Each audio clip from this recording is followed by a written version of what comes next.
Madame, Monsieur, bonjour. C'est désormais un sport national. Le Zimbabwe regarde son président vieillir et suppute. Combien de temps lui reste-t-il à vivre? Pourquoi ses jambes, désormais, se dérobent sous lui? Qui, finalement, lui succédera? Chacun a bien compris que Robert Mugabe, 93 ans, n'avait pas la moindre intention de céder une parcelle de son pouvoir.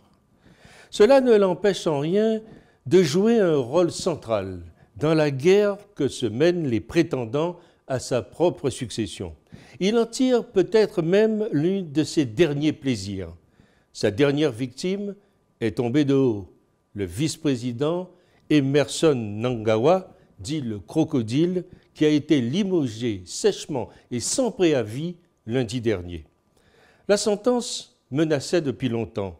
L'avant-veille, le président avait prononcé un discours à Bulawayo, la deuxième ville du pays, et avait annoncé son intention de remplacer l'un de ses deux vice-présidents. C'est d'ailleurs dans des réunions comme celle-ci que s'assènent les coups de sabre de la politique zimbabwéenne. Mais quel cirque malsain! On pourrait en rire si ce n'était le peuple de ce pays, jadis prospère, ruiné par incompétence, corruption et népotisme, qui en était la première victime. Trop, c'est trop. L'étau se resserre pourtant autour du président après ce dernier coup d'éclat visant le vice-président Mnangagwa. Depuis l'annonce du limogeage de ce dernier, le président Mugabe fait l'objet de vives critiques, non seulement de l'intérieur, mais aussi de tous les pays satellites. Comme tout dictateur, il aura son règne durant tellement fait le vide autour de lui et dans son pays, tant empoisonné ce dernier que le Zimbabwe mettra des années de chaos à en guérir. Ceci sans parler des vautours et autres charognards qui attendent leur heure.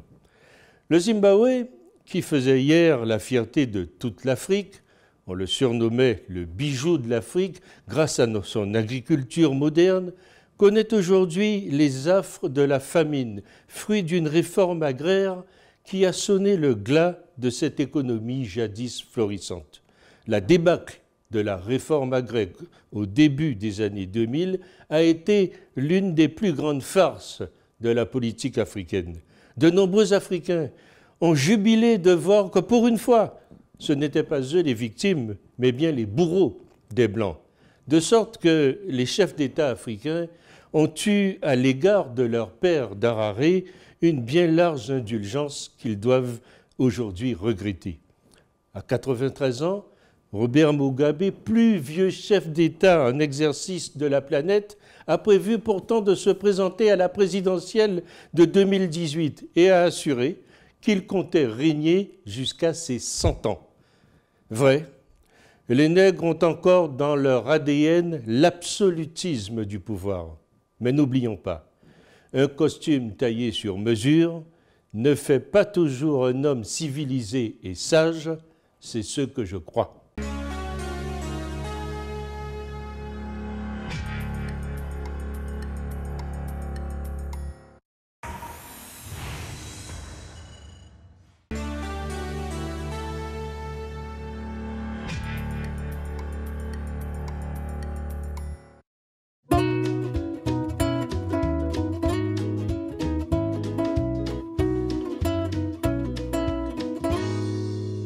Pour toutes vos stratégies de communication, vos manifestations politiques et culturelles, vos conférences et séminaires de formation, pour toutes vos cérémonies de mariage et de baptême, vous avez désormais une adresse professionnelle.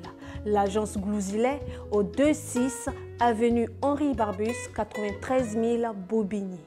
Un studio high-tech de 49 mètres carrés est mis à votre disposition avec du matériel moderne de production et de post-production.